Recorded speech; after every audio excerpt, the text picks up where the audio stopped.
अस्सलाम वालेकुम।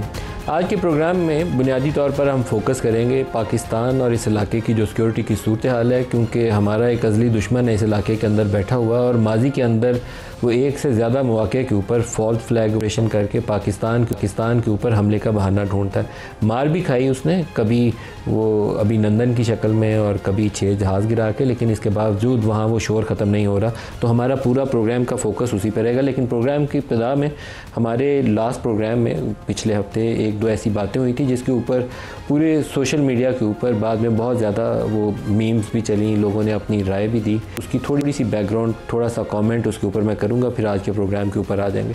हमारे उस प्रोग्राम में तज़किरा हुआ था कि किसी अहम सियासी शख्सियत के, बरखुरदार के क्रिप्टो में पैसे डूब गए। तो अब पूरा पाकिस्तान उसके ऊपर अपनी अपनी राय भी दे रहा है और बहुत से लोग उसके ऊपर सवाल भी पूछ रहे हैं। मैं नाम नहीं बहरहाल किसी का लूँगा, लेकिन एक चीज़ बता सकता हूँ कि बिनांस जो ये क्रिप्टो एक्सचेंज है, उसके एक साहब हैं जिनका नाम है चैंगपेन ज़ाओ या चाओ, जो भी जैसे भी वो बोलते होंगे, उसके CEO थे। ये इनके साथ मिलके कोई रियल एस्टेट के अंदर भी पैसा डालना था और कुछ बड़े बड़े सियासी लोग थे ताकतवर, उन्होंने भी पैसा इकट्ठा डाला और एक प्लैनेट, क्रिप्टो प्लैनेट के नाम से उन्होंने पैसा सोचा कि इसके ज़रिए बनाते हैं और पैसा डबल ट्रिपल हो जाएगा, घुमाएंगे भी तो फिर ये रियल एस्टेट के कुछ मंसूबे भी करेंगे।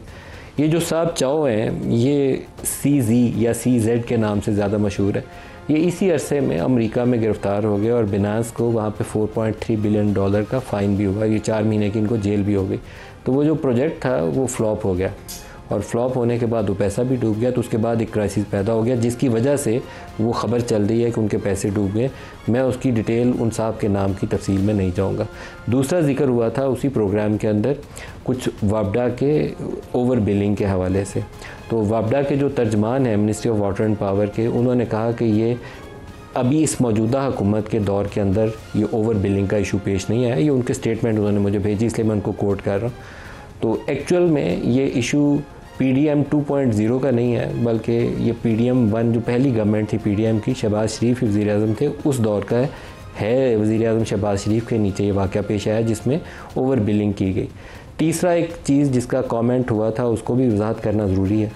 मेरी ज़ाती राय है और मैं दोबारा दोहरा रहा हूँ इसके ऊपर कि शुगर पाकिस्तान से जब भी एक्सपोर्ट करने की इजाज़त दी जाती है, आम तौर पर उसके अंदर करप्ट प्रैक्टिसेस इन्वॉल्व होती हैं।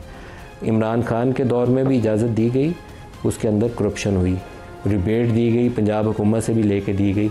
सेम क्रॉप सीज़न के अंदर वीट बेची भी गई, इंपोर्ट भी की गई, करप्शन हुई इमरान के दौर में। अभी भी पाकिस्तान में केयर टेकर सेटअप में वीट इंपोर्ट हुई, करप्शन हुई उसके अंदर। और अभी शहबाज शरीफ की हुकूमत ने शुगर एक्सपोर्ट की, अब दोबारा इंपोर्ट कर रहे हैं, इसमें करप्शन हुई। मैं इसके ऊपर इससे ज़्यादा किसी का नाम नहीं लूँगा और वो जो समरीज़ हैं और जिन लोगों ने उसके ऊपर नोटिंग की हुई थी, अगर किसी को तफसील चाहिए होगी तो शायद किसी प्रोग्राम में वो भी बतानी पड़ जाए। लेकिन शहबाज शरीफ साहब को अपना घर साफ़ करना चाहिए। ख़ुद इनकी अपनी फैमिली शुगर मिल्स की मालिक है, तो एटलीस्ट इनके होते हुए शुगर का स्कैंडल आए तो शर्म की बात है। बहरहाल है ये स्कैंडल और ये आज का नहीं है, 90 की दहाई से ऐसे ही चलता है। पाकिस्तान में आप लोगों को छील सकते हैं, उनकी खाल उतार सकते हैं, शुगर मिल मालकान को गरीब नहीं कर सकते। उनकी शुगर ज़्यादा पैदा हो जाए तो रिबेट दे के हम एक्सपोर्ट कर देते हैं, कुछ और हो जाए तो उनको किसी और तरीके से पैसा दिला देते हैं। उनको हम मरने नहीं देते, कहते हैं ये गरीब ना हो जाए, ये पैसे में ही रहना चाहिए, तगड़ा रहना चाहिए। आज के प्रोग्राम की तरफ आ जाते हैं। चिदम्बरम, उनके वज़ीर दाखिला, एक इंडिया के बड़े मशहूर सियासतदान। पहले उनको आपको एक बयान दिखाता हूँ कि अल्लाह की तरफ से जब इज़्ज़त मिलती है तो इज़्ज़त पाकिस्तान को अल्लाह ने दी है। ये जो पाकिस्तान और इंडिया के दरमियान जंग थी, मार्का हक, इसमें अल्लाह ताला ने पाकिस्तान को फतह दी, पाकिस्तान का नाम बुलंद किया। एक ऐसी सूरत हाल में जिसमें अंदर पूरी कौम बटी हुई थी, लगता ये था कन्वेंशनल वॉरफेयर में भारत बहुत तगड़ा है, हमसे मुकाबले में नहीं है। अब पूरी दुनिया मोहर लगा रही है। रोज़ ट्रंप कहता है, आज भी बोल रहा है, रोज़ कहता है कि नहीं पाकिस्तान ने जहाज़ गिरा दिए। ये होम ग्रोन टेररिस्ट का वो तज़किरा कर रहे हैं। वो कहते हैं कि ये हमारे अपने घर के अंदर थे, पाकिस्तान से कहाँ से आए हैं, सबूत ही कोई नहीं है। इंडिया दावा कर रहा है, वो कहता है हमने ढूंढ के मार दिए। उसके ऊपर भी एक हमारे DG ISPR का स्टेटमेंट है, वो आपको दिखाता हूँ, क्योंकि कई पाकिस्तानी हैं, कश्मीरी हैं, जो आज़ाद कश्मीर से उस तरफ चले गए, उन्होंने पकड़ लिया, जेलों में बंद कर दिए, बंदा गायब हो गया। बाद में उसको किसी इनकाउंटर में मार के कहते हैं ये आतंकवाद फैलाने आए थे सरहद पार से, हमने दहशतगर्द पकड़ लिए। दिखाइएगा DG ISPR ने क्या कहा इस पर। The phenomenon of the fake encounters using the illegally held Pakistani prisoners in India. We have have the reports, we have the information that hundreds of Pakistanis being held by the Indians in different jails and locations are used and fake encounters projected as terrorists and infiltrators. Once you keep on seeing on the Indian media and their so-called evidence that this person has been found and this person has been found, from where are these persons coming? These are these Pakistani citizens, the Kashmiri citizens, who are held in different jails, in different locations, like that poor boy Zia Mustafa and many other incidents that are on record, who are brought out of the jails, forced to give confessional statement, posed as terrorists. This is the facts, this is the reality of what's going on behind all these incidents.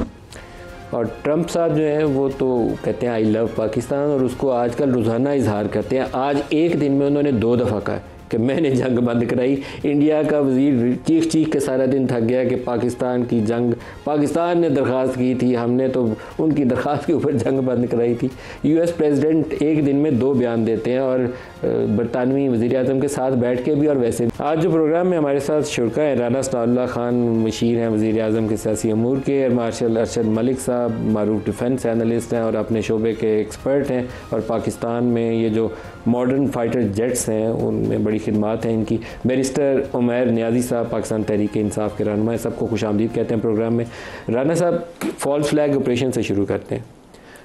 ये नहीं, मेरा ख्याल है कि क्यों ना आपके intro से शुरू करें। लेट्स स्टार्ट फ्रॉम, मामला ये है फ्रॉम क्रिप्टो। जी देखें, आप जैसे इंतहाई ज़िम्मेदार एंकर के लिए मैं समझता हूँ कि ये मुनासिब नहीं है कि आप एक ऐसी बात करें कि जिसमें पूरी कौम को जो है वो मुगालते और जो है वो 6 मुगोइयों में डाल दें। अब आपने जो बात की है, अब इससे हर आदमी अपने ज़हन और सोच के मुताबिक आगे टारगेट करेगा कि जी फ़लाँ हो सकता है, फ़लाँ हो सकता है, फ़लाँ हो सकता है। तो हमारे यहाँ पे इस किस्म की गॉसिपिंग की और अबहाम फैलाने की तो पहले कोई कमी नहीं है। तो आप जैसे लोग और आप खुद भी तो हमेशा इन चीज़ों को जो है वो रोकते हैं। सर, अगर ये जाके कि आप उसका हिस्सा बन, अगर वाक़या हो रहा हो फिर क्या किया जाए? जी, अगर वाक़या हो रहा हो तो फिर क्या किया जाए? नहीं देखें, बात ये है कि अगर आपके पास सफिशेंट एविडेंस नहीं है कि आप किसी को ब्लेम कर सकें, किसी का नाम ले सकें, तो मेरा ख्याल उसका जिक्र नहीं करना चाहिए, चाहे $100 मिलियन डूब जाए। भाई मामला ये है कि $100 मिलियन के डूबने की आप बात करें, लेकिन अगर आपके पास दूसरी इन्फॉर्मेशन जो है वो पूरी नहीं है तो फिर आप सभी को जो है वो उसका निशाना बनवा दें कि हर कोई देखे कि जी ये भी हो सकता है, वो भी हो सकता है। ये करेक्ट इन्फॉर्मेशन है, और तो उस करेक्ट इन्फॉर्मेशन का जो मेरा ज़ाविया है वो तो फिर आपकी तरफ जाता है। प्लैनेट क्रिप्टो मेरे भी $100 मिलियन अगर डूबे होते तो फिर पता चलता है ना, आप मुझसे पूछते हैं। अच्छा देखें, दूसरी बात, और मिस्टर चैंग पेंग जाओ या जाओ जो भी बुलाते हैं आप बिनांस के, नहीं, लेकिन जब आप उसको घेर घूर के दूसरी तरफ लाए हैं ना, तो मैं समझता हूँ कि वो आपके ख्याल में कौन हो सकता है? मेरे ख्याल में तो आप ही, आपकी मुस्कुराहटें बता रही हैं सर। मेरे ख्याल में आप ही हो सकते हैं। राना साहब से मैं बहुत इज्जत करता हूँ, मेरे बड़े ये काबिल एहतराम दोस्त हैं, लेकिन ये मशीर हैं वज़ीर आज़म के सियासी अमूर के, तो इसलिए आपको ये तो बात कहनी है जो आपने कही, मैं आपको। और दूसरी बात ये है कि देखें, आपने जो बात की है शुगर से मुतल्लिका, 2008 से लेके 2018 तक 10 साल मियाँ शहबाज शरीफ साहब एज चीफ मिनिस्टर उन्होंने सर्व किया है पंजाब में, और होम का और लॉ का जो है वो डिपार्टमेंट या ज़िम्मेदारी मेरे पास थी। आप रिकॉर्ड निकाल के देख लें, 47, 48, 50, 51 ये रही है शुगर की कीमत, और उन्होंने कभी भी इस पूरी इंडस्ट्री को बशमूल उन लोगों के जो उनके जो है वो सारी इजाज़त दी ना सर, आप 1947 में जाते हैं, अभी कोई इजाज़त दी? कभी जो है वो इस मामले में किसी को जो है वो रू रायत नहीं दी, और इतना इस मामले में उनका रवैया उस वक्त भी था, अब भी है। अब मामला ये हुआ कि उस वक्त सरप्लस थी, इसमें कत्तन कोई गलत बात नहीं है, और शुगर जो है वो एक्सपोर्ट करने की इजाज़त दी गई, और गालिबन को $400 या $500 मिलियन जो है वो पाकिस्तान को ज़र मुबादला की सूरत में मिला। अब उसके बाद सरप्लस होते हुए मसनूई तौर पे जो है ये शॉर्टेज पैदा की गई और ये दिहाड़ी जो है वो लगाई गई। इसमें जो मिडिल मैन है उसका सबसे ज़्यादा रोल है। अब आप राना साहब, मैं अपना मरकज़ी हुकूमत जो है, मैं अपना इल्ज़ाम दोहरा रहा हूँ आपकी मरकज़ी हुकूमत के ऊपर। वज़ीर आज़म शहबाज शरीफ की बड़ी क्लियर हदायत थी कि 140 से ऊपर अगर कीमत नहीं जाएगी तो फिर एक्सपोर्ट की जाएगी। तो ये जो बकायदा वादा तो वज़ीर आज़म के वज़ीर आज़म की नाक के पीछे आपके कबीना के वज़ीर इसके अंदर मुलव्वस है। मैं दोबारा इल्ज़ाम आयद कर रहा हूँ आपके प्रोग्राम आपके साथ बैठ के मीटिंगों में बैठ के हर चीज़ की वो मिडिल मैन ने भी और अपना फैक्ट्री मालकान ने भी सब ने यकीन दहानी करवाई, लेकिन बाद में जो है वो ये इसको उन्होंने फ्लाउट किया है, ये उन्होंने ज़्यादा। सर आपकी हुकूमत के वज़ीर इसमें मुलव्वस है। पिछली दफ़ा इमरान की हुकूमत के वज़ीर उसमें मुलव्वस है, इस दफ़ा आपकी हुकूमत के वज़ीर उसमें मुलव्वस है। मैं इल्ज़ाम आयद कर रहा हूँ। किस बात में मुलव्वस है? ये जो बेच के पैसे कमाए गए 140 से 200 पे कीमत जाए तो 60 रुपए का डिफरेंशियल है। नहीं यार, ये तो सारा मिडिल मैन मुलव्वस है। सर आप मिडिल मैन है या मैं मिनिस्टर में इसमें क्या करना है? सर आप या मैं? मिडिल मैन जो है वो आपको पता है कि ये जो आड़ती टाइप और ये जो अपना लोग होते हैं उनको मैं समझता हूँ कि जो ग्रिप उनकी होनी चाहिए थी वो सर शहबाज साहब के अपने वजीरों पे ग्रिप प्रोविंशियल लेवल नहीं, इसमें मेरा नहीं ख्याल कि मेरा ख्याल कोई आदमी इनफरादी तौर पे मुलव्वस है। नहीं, मेरा ये सारा जो है ना ये एक पूरा माफिया है, लेकिन उसमें अंदर आपके वजीर मुलव्वस है। तो क्या वजीर ने कहा उनको कि भाई आप ये मसनूई किल्लत पैदा कर दें? जब आप मार्केट को मैसेज देते हैं ना कि 3 लाख बेच लो, फिर 3 लाख और बेच लो, प्राइस पहले ऊपर जानी शुरू हो जाती है। नहीं, उसमें देखें वो इतनी गुंजाइश थी, इसमें इतनी गुंजाइश थी। उस गुंजाइश की वजह से जो है ना वो अपना ज़र मुबादला कमाया गया जो कमाया जाना चाहिए था, लेकिन बाद में मलिक साहब शायद क्रिप्टो पे मेरे से ज़्यादा बात करना चाहें, अगर आप कहें तो मैं इनसे भी पूछ लूँ कि ना पूछो। नहीं, क्रिप्टो पे नहीं पूछो। सर अब डिफेंस पे आ जाते हैं जी। राना साहब क्योंकि मशीन है वज़ीर आज़म के, इसलिए उन्होंने उनको तमाम अच्छी बातें बतानी है कि बिल्कुल अच्छे आदमी है। वज़ीर आज़म साहब अच्छे आदमी हैं, लेकिन उनकी नाक के नीचे 2 काम हुए हैं सर। मैं इस पर कायम हूँ, दोनों खबरों पर बैक चले। उसकी आपको एविडेंस आपके पास अगर है तो आप बराह करम आप तो हमारे साथ शेयर करें। जीता जागता सबूत चीनी की 200 रुपए की कीमत है। वो भाई चीनी की 200 रुपए की कीमत जो है वो मिडिल मैन की वजह से है, उन्होंने मसनूई किल्लत पैदा की है। सर ये जो इंडिया के अंदर फिनोमेना चल रहा है फॉल्स फ्लैग का, कश्मीर के अंदर उन्होंने ऑपरेशन करना शुरू कर दिया। हम बयान की हद तक तो वो बयान दिया है हमने, हमारे पास माजी की जो एविडेंस थी, नामों की पूरी फहरिस्त भी हमने जारी कर दी है। पुलवामा भी इसी तरह शुरू हुआ था, पहलगाम भी इसी तरह शुरू हुआ था, और मेरे एक अंदर तशवीश आती है, वो ये आती है कि ये अभी मामला ख़त्म नहीं हुआ, जो किसी वक्त दोबारा हमारे सर पे एक जंग वाली कैफियत आ जानी है इसी हरकतों से, क्योंकि वो एक एक्सट्रीमिस्ट माइंडसेट की रिप्रेजेंटेशन करता है जिसका नाम नरेंद्र मोदी है। वो एक नॉर्मल पॉलिटिकल लीडर नहीं है। तो आपको क्या नज़र आता है, क्या बनने जा रहा है? नदीम भाई बहुत शुक्रिया, thank you very much for having me with you. आप बिल्कुल सही असेस करें। इसमें एक आप फैक्टर जो मैं हमेशा मानता हूँ और आप भी तस्लीम करते हैं, वो ये है कि इंडियन माइंडसेट या ख़ास तौर पे मोदी का माइंडसेट आरएसएस की आइडियालॉजी के साथ साथ एक सहूनी माइंडसेट के साथ भी अलाइन है। अगर आप गज़ा में देखें, जो उन्होंने गज़ा में ऑपरेशंस किया या जो भी बर्बरियत का मुजाहरा किया, जिसको वो मूविंग द लॉन कहते हैं, जो इजरायली टर्म है सच, उसी का मुजाहरा वो यहाँ पर भी करते हैं। अगर आप देखें तो 2008 से लेकर 2013 तक एक सर्वे के मुताबिक इंडियन जस्टिस डिपार्टमेंट ने रिपोर्ट्स दी थी जिसमें 555 फेक इंसिडेंट्स हुए, इनकाउंटर्स हुए। अब अगर जनरल शरीफ साहब की स्टेटमेंट पे जाएं तो तकरीबन 700 से ज़्यादा पाकिस्तानी हैं, जिनमें से 56 जो हैं, around 56 they are not counted for. वो कहाँ हैं, वो सीक्रेटली 2019 से लेके 2019 से लेके आज तक तकरीबन 4200 से 5000 तक के कश्मीरी को कैदो सोबत डाला जा रहा है। 100 दिन हो गए, हमने बार बार ये कहा कि इसकी एक इंटरनेशनल इंक्वायरी करा लें, जो गैर जानबदार इंक्वायरी करा लें। हम भी अपने सब, हमारे पास तो कोई है नहीं, हम तो कह रहे हैं कि हम वी हैव डन नथिंग। आपके पास जो सबूत हैं वो आप लेके आ जाएं। आज 100 दिन होने के बावजूद वो उसी पे एडमेंट हैं, और उनकी जो स्टेटमेंट्स हैं जो आपने भी अभी सुनवाई, फिर अभी अमित शाह साहब की स्टेटमेंट आई, उनकी एक और कांग्रेसमैन की स्टेटमेंट आई, वो इतनी घटिया ज़ुबान है कि हम चुन चुन के बदला लेंगे, हम इसको ख़त्म नहीं होने देंगे।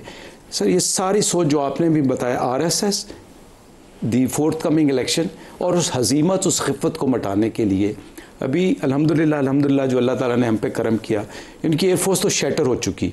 अभी MiG-21 उन्होंने रिटायर कर दिए। हमें हमारा शुक्रिया अदा करना चाहिए उनको कि अभिनंदन के जाने के बाद उस वक्त ही कर देना चाहिए। फ्लाइंग कॉफिन से अगली जो आने वाली है वो जैगुआर से जान छुटने वाली है। राफेल उनको कोई दे नहीं रहा मजीद, आपके लिए तो दुनिया। तो सर ये हम बड़े अरसे से ये कह रहे हैं कि ये फ्लैग ऑपरेशन दो तरह से होंगे।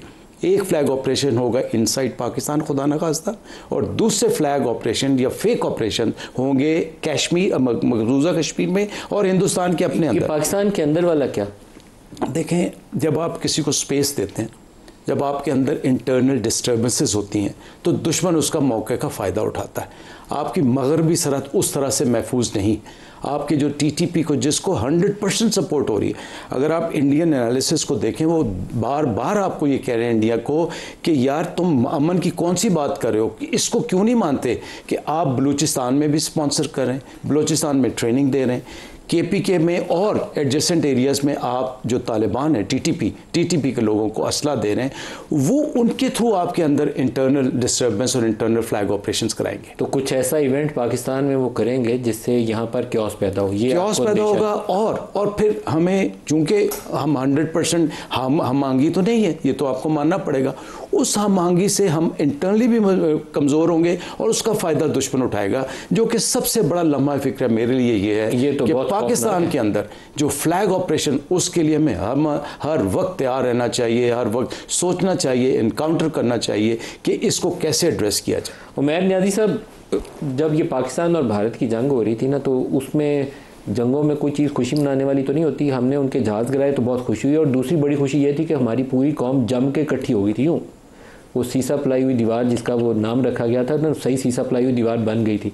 क्या वो देख लेंगे, सारे इकट्ठे थे, कोई सियासी तकसीम रह नहीं गई थी। अभी जिस तरफ एयर मार्शल साहब ने इशारा किया, वो काफ़ी एक बड़ी खौफनाक सी सूरत हाल होगी कि अगर मुल्क के अंदर ऐसा वाक़या हो और उसके नतीजे में बहुत बड़ा क्योस फैल जाए। आप इसको कैसे देखते हैं? बिस्मिल्लाहिर्रहमानिर्रहीम। बुनियादी तौर पे देखें, इंडिया को जो हिट पड़ी है वो खाली 6 जहाज़ों की नहीं है। 6 जहाज़ों से हट के एक माइटी इंडिया की पिक्चर पेंट की गई थी, और इस तरह से पेंट किया गया था कि शायद अब जो है ना एक सुपर पावर इन मेकिंग है और उसने इस रीजन को टेक ओवर कर लेना है। वो उसके सारे एम्बिशंस जो है ना इस सारे एडवेंचर के साथ क्रैश कर गए। अब ज़ाहिरी बात है, उसने उस हजीमत को तो कवर करना ही करना है, और साथ वो लॉस ग्लोरी को रिकवर करने के लिए, क्योंकि सबसे जो आपने ट्रंप की स्टेटमेंट का रेफरेंस दिया ना, वो बार बार इंडिया को पिंच क्या कर रही हैं कि इंडिया ने ओवर द पीरियड पाकिस्तान के साथ इंटरनेशनली अपना नेक्सस सेपरेट कर लिया था, इंडिया अलहदा से डिस्कस हो रहा था। आज उसके लिए सबसे जो मुश्किल, जो सबसे तकलीफ दे बात है कि दोबारा वो पाकिस्तान के साथ डिस्कस हो रहा है। जब इकोनॉमीज़ का कंपेयर करें तो वैसे तो कंपैरिजन नहीं बनता, मगर अब वो स्टेज पे आ गए हैं कि पाकिस्तान से अपने आप को सेपरेट नहीं कर सकते।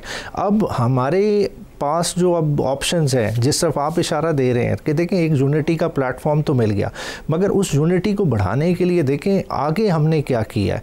क्या हमने लोकली अपनी पॉलिटिकल अलाइनमेंट दुरुस्त करने की कोशिश की है? एक छोटी सी एग्जांपल, मैं PTI की बात नहीं करता, अगर बलूचिस्तान की एग्जांपल ले लें, देखें बलूचिस्तान अगर नेशनल असम्बली की सीटों के लिहाज से रखें ना, तो नेशनल पॉलिटिक्स में इतना रेलिवेंट ही नहीं रहता। तो क्या हम इतना नहीं अफोर्ड कर सकते थे कि बलूचिस्तान का इलेक्शन फ्री एंड फेयर हो जाता? क्या कम अज़ कम उनके रिप्रेजेंटेटिव सामने आ जाएं? देखें लोग काफ़ी हद तक पैसिफाई हो जाएंगे।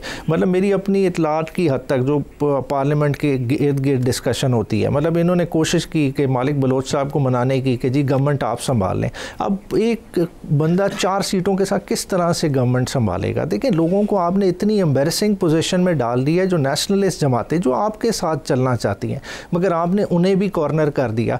तो बेसिकली जो इस वक्त पॉलिसी मेकिंग कर रहे हैं, उन्हें कुछ तो सोचना चाहिए। देखें आप कम से कम तमाम जमातों को फैब्रिक से बाहर तो ना निकालें, कम से कम इतना लेवल प्लेइंग फील्ड तो रहने दें। आज का देख लें कि हमारे 9 मई वाले जो सज़ा की है leader of the opposition Ahmad Bachar, आपने 1 मिनट नहीं लगाया, इलेक्शन कमीशन ने 1 साइडेड नोटिफिकेशन निकाल दिया। कभी पाकिस्तान की हिस्ट्री में इस तरह से हुआ है? मतलब वही लतीफ़ चित्राली का केस है, उसमें इलेक्शन कमीशन ने नोटिस किया हुआ है कि आए बताएं आया ये मॉरल टर्पिट्यूड का केस बनता है, डिस्क्वालिफिकेशन बनती है नहीं, मगर अहमद चट्टा और अहमद बच्चर के लिए ये वाला रिलीफ नहीं है। तो फिर खुद देख लें कि गड़ा तो हम खुद अंदर पाकिस्तान में बैठ के खोद रहे हैं। राना साहब, पहले बलूचिस्तान फिर PTI। बलूचिस्तान में मालिक बलोच साहब को आप इंगेज करने की कोशिश कर रहे हैं कि वो आ जाएं और कोई तब्दीली ले आई जाए? जी बिल्कुल, वो बड़े सीनियर सियासतदान हैं और नेशनल यानी पॉलिटिशियन के हवाले से वो जाने जाते हैं। उनके साथ हमेशा हमारे अच्छे तल्लुकात और उनके साथ मशावरत रही है, जब PDM का दौर था उस वक्त भी और अब भी है। लेकिन उमैर नियाज़ी साहब ने जो बात की है, देखें, मैं ये नहीं कहता कि ये इशू नहीं है, ये इशू है। पॉलिटिकल इशू जो है वो माबैन पॉलिटिकल पार्टीज़ है, और वो किस वजह से है। और मालिक बलोच के तहफ़्फ़ुज़ात अब क्या हैं? अगर आप इंगेज करना चाहते हैं कि आ जाएं और मेन स्ट्रीम हो जाएं और सारी पार्टियां कर लें, उनको लीड कर दें, यही चाहते हैं ना आपके वो लीड रोल में आ जाए, तो उनके तहफ़्फ़ुज़ात क्या हैं?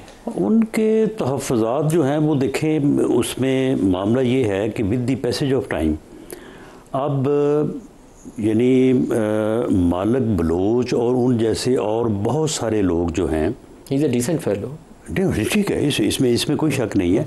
लेकिन मामला ये है कि अब जो वहाँ पे जो इंसर्जेंसी है, उन लोगों का तो कभी ये मुतालबा नहीं है कि फेयर इलेक्शन कराएं।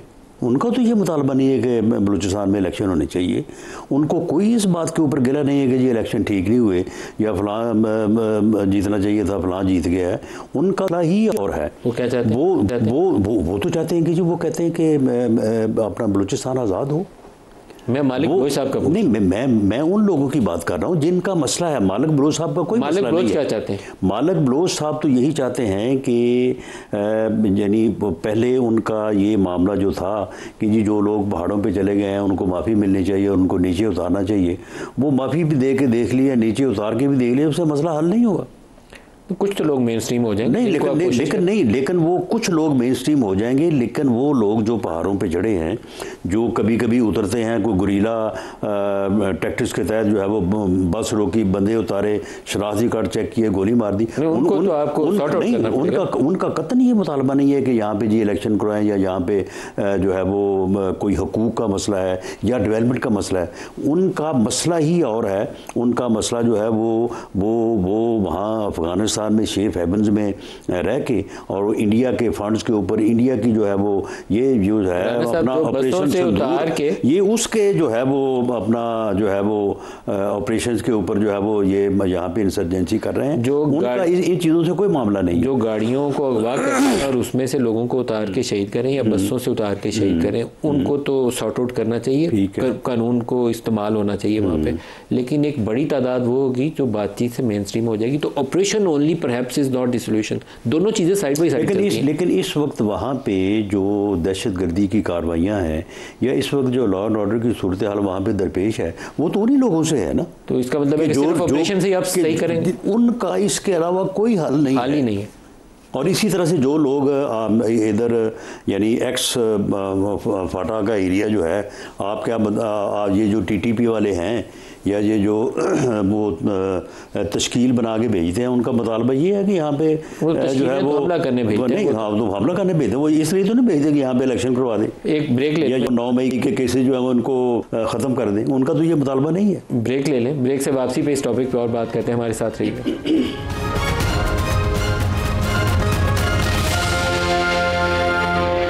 प्रोग्राम में दोबारा खुशामदीद कहते हैं। जब आपको सरहदों के ऊपर एक ऐसी सूरत हाल नज़र आ रही हो कि सरहद पार से दुश्मन आपके अंदर कुछ ना कुछ ऐसी दहशतगर्दी की कार्रवाई करने की मनसूबाबंदी कर रहा हो और खुलेआम उसका इजहार भी कर रहा हो, तो आपको घर के अंदर यूनिटी बरकरार रखनी चाहिए। और यूनिटी का हमने फ्रूट्स अभी देखे, ये 5-6 मई से लेकर 10 मई तक अल्लाह ताला ने पूरी काया पलट कर दी और रहमत ऐसी आई कि हमें कामयाबी भी ऐसी मिसाली मिली कि पूरी दुनिया उसकी गवाही दे रही है, हमें कुछ नहीं कहना पड़ता। तो एयर मार्शल साहब, जो इस वक्त TTP के अटैक्स हों पाकिस्तानी इलाकों में, काफ़ी सारे डिस्ट्रिक्ट्स हैं उनके जो नो गो एरिया हैं, आपकी लकी मरवत है, DI खान है, टांक है, वो बन्नू है, आप वहाँ जा ही नहीं सकते, वहाँ जो सूरत हाल है। बलूचिस्तान अभी हम डिस्कस कर रहे हैं कि वहाँ क्या सूरत हाल है। मैं इस पर एक सोच रखता हूँ, हो सकता है मैं मुकम्मल गलत हूँ, राना साहब सियासी आदमी है, लेकिन आपको कुछ लोगों को जो मेन स्ट्रीम हो सकते हैं उनको जफ्फी डालनी चाहिए, जो जफ्फी से साथ मिल जाए। कुछ वो लोग हैं जिन्होंने गाड़ियाँ जाफर एक्सप्रेस पूरी अगवा की, बंदे उतारे, बसें रोकी, चुना उनको और बंदे मारे, उनको आपको एलिमिनेट करना पड़ेगा, वाइप आउट करना पड़ेगा, सफ़ाई हस्ती से मिटाना पड़ेगा। लेकिन दो पैरेलल प्रोसेस चाहिए। आप इसके हामी हैं या नहीं? नदीम भाई, मैं बिल्कुल इसका हामी हूँ। मेरी सोच ये है, देखिए मैं सियासी आदमी नहीं हूँ, लेकिन मुहिब वतन पाकिस्तानी होने के लिहाज से बहुत तकलीफ़ होती है। मैं कई दफ़ा इन इलाकों में आजकल में भी गया हूँ, तो बड़ी तकलीफ़ होती है जब आपको ये बताया जाता है कि आप शाम को ट्रैवल नहीं कर सकते, और फिर उनको बंदे चाहिए होते हैं जो कि एक इशू बन जाए कि रैंक है या फ़ौज का आदमी है, उस वजह से हमें और ज़्यादा एहतियात करनी पड़ती। आपकी बिल्कुल बात सही है कि हमें म्याना रवि और अदल के साथ इस तरह करना चाहिए कि हम पैरेलल अप्रोच करें। इस पे कोई कॉम्प्रोमाइज़ नहीं हो सकता कि जो मुल्क दुश्मन अनासर हैं, जिनकी निशानदेही भी हमारे पास है, उनको सपोर्ट करने वाले और उनको जो यहाँ आके ऑपरेट करते हैं उनके साथ तो बिल्कुल वो हाल करना चाहिए जो कि हम अक्रॉस इंडिया करते हैं, क्योंकि वो आप मैसेज देंगे जैसे हमने पहले भी किया और उसके बाद थोड़ा सा अमन भी आया।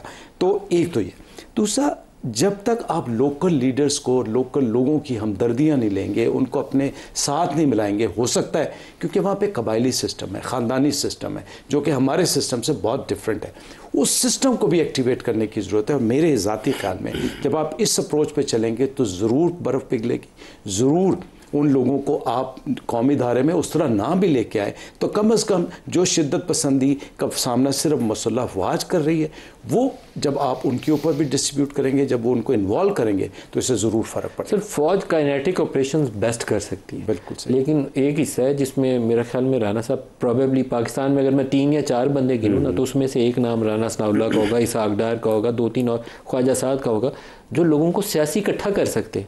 तो वो रोल आपको ज़रूर अदा करना चाहिए, एट ऑल कॉस्ट आपको अदा करना चाहिए। हमने तो वो रोल जो है वो अदा करने की सरतोड़ कोशिश की है, अब भी, ये पिछले जो 8-10 माह हैं और इससे पहले भी। लेकिन मामला ये है कि जब हम अपोजिशन में थे, हमारे खिलाफ केसेस बनाए जा रहे थे, हमें विक्टिमाइज किया जा रहा था, हम उस वक्त भी बैठने को तैयार थे। हम उस वक्त कह रहे थे कि आए चार्टर ऑफ इकॉनमी करें, आए चार्टर ऑफ डेमोक्रेसी को इम्प्रूव करें, उस वक्त भी हमारी किसी ने सुनी। अब हम फिर इस बात के ऊपर जो है वो बार ये कह चुके हैं। अभी जिस दिन बजट पास हुआ है, बजट पास होने के बाद प्राइम मिनिस्टर जो है वो on the benches of the opposition गए हैं और वहाँ पे जाके उनसे हाल अहवाल किया और उनसे कहा कि जी हमें बैठना चाहिए, हमें गुफ्तगू जो है वो करनी चाहिए।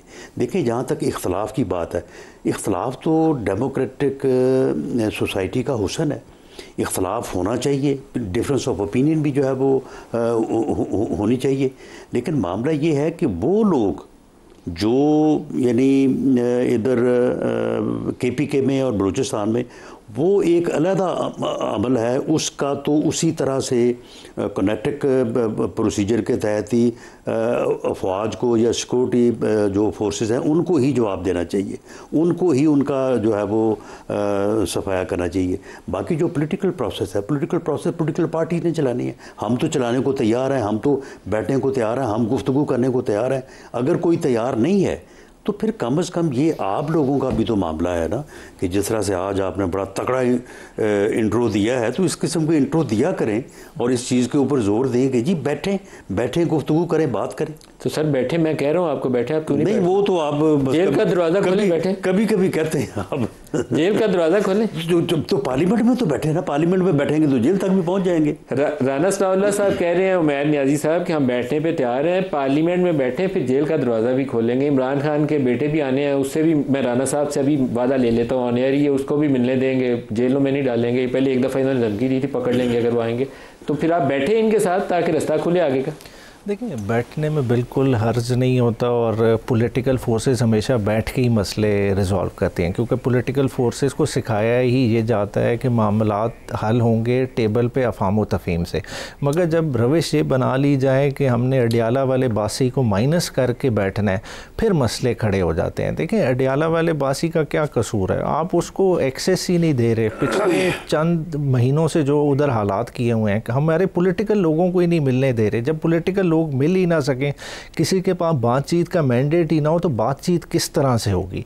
तो कम से कम इस पे तो नज़रसानी करें ना, थोड़ी सी लचक लें। अब साहब, एक चीज़ जो आपकी सियासी जमात के अंदर काफ़ी बड़ी कमज़ोरी है ना, मैं ये जो सज़ाएँ इन्होंने दी हैं ना, वो भच्चर को निकाल दो और चट्ठा को निकाल दो, मैं उसका बिल्कुल हामी नहीं हूँ। डॉक्टर यास्मीन को सज़ा दे तो मैं उसका हामी नहीं हूँ। मैं ऑन एयर कह रहा हूँ, चाहे किसी को अच्छा लगता है या बुरा लगता है। लेकिन आपकी जमात के अंदर एक बहुत कमज़ोरी है, आपकी जमात को कहा जाए कि टेबल पे बैठ जाओ तो आप हर चीज़ कहते हैं कि पहले जाके इमरान खान से पूछेंगे। एक आप प्रोसेस तो शुरू करें सियासी जमात के तौर पर, उसमें अल्टीमेटली रिलीफ इमरान को ही मिलना है, वो आपकी जमात का लीडर है। लेकिन अगर नवाज शरीफ जेल में बंद हो तो राना साहब कहे कि मुझे तो पहले लेके जाओ वहाँ पे कोट लखपत में, पहले उससे पूछ के आऊँगा फिर आपके साथ बैठूंगा, तो आगे चलेगा कैसे? आगे बैठे तो सही, एक लोग दूसरे से मिलें, गले मिलें, चाय पिएं, गपशप से रास्ता निकल आएगा। देखिए 8 फरवरी पे हम बैठे होते, ये बात हो रही होती तो बिल्कुल बजा होती, मगर जब एक कैटेगोरिकल एक्सप्रेस स्टेटमेंट खान साहब की तरफ से ही आ गई हो कि मुज़ाकरात के दरवाजे बंद हैं, तो आप समझते हैं कि बाहर बैठे हुए किसी लीडर में इतनी जुर्रत है कि वो इमरान खान से हट के इस तरह की बात कर सके? देखिए कम से कम गो हेड तो चाहिए ना।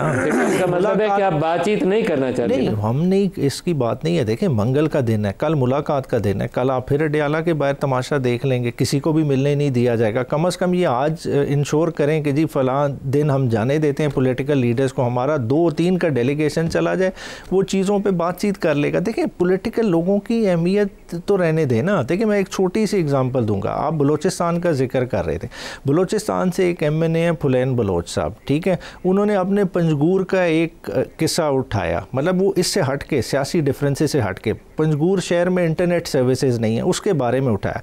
अब उन्होंने IT की कमेटी में भी उठा लिया, पार्लियामान में भी उसका जिक्र किया, आज तक वो सर्विसेज नहीं रिस्टोर करा सके। जब सियासी जमातों के मेंबरान के पास इतना ना हो वज़न कि वो इतना छोटा सा भी काम करा सके, तो आप समझते हैं कि इतनी बड़ी बात ये सियासी टेबल पे खाली डिसाइड हो जाएगी? देखें इसके बैक एंड पे बहुत सारे मुहर्रिकात हैं और ओवर द पीरियड ये चीज़ साबित हो रही है। देखें अगर हम इनके साथ बैठेंगे तो हम इनको भी एम्पावर करेंगे, इन्हें भी ये चीज़ समझनी चाहिए, मगर कम से कम उसके लिए ये अडियाला वाली तो लचक लें। अरशद मलिक साहब, जो एक नेशनल डायलॉग है, मैं किसी इमरान खान या नवाज शरीफ को क्या करना है या इस्टेब्लिशमेंट का क्या रोल है उसकी तफसील नहीं आपसे चाहता, लेकिन नेशनल डायलॉग आमतौर पर मसलों का हल होता है, हमारे यहाँ वो शुरू ही नहीं हो पाता। देखिए जब तक 2 जेंटलमैन या 2 इंसान, 2 ह्यूमन बींग आपस में बैठ के बात नहीं करेंगे, मेरे नहीं ख्याल के आगे हमें कुछ राह नज़र आएगी। और ये दोनों साइडों पे बड़ा हो जाता है कि उनको आके इस डायलॉग के प्रोसेस को आगे चलाना चाहिए। आप डायलॉग करेंगे तो कोई ना कोई राह निकलेगी, कोई लचक आएगी, कोई कॉम्प्रोमाइज़ होंगे, को आप अपना पॉइंट ऑफ व्यू देने की कोशिश करेंगे। जब तक आप एंगेज नहीं करेंगे ये मसला नहीं हल होगा। और मैं बड़ी हम्बल राय में सर, जो स्टेट है उसमें ज़्यादा पावर होती, स्टेट को एक लचक ज़्यादा देनी चाहिए। जो दूसरी साइड है उससे तो अपोजिशन है, उतनी लचक का मुजाहरा नहीं करना।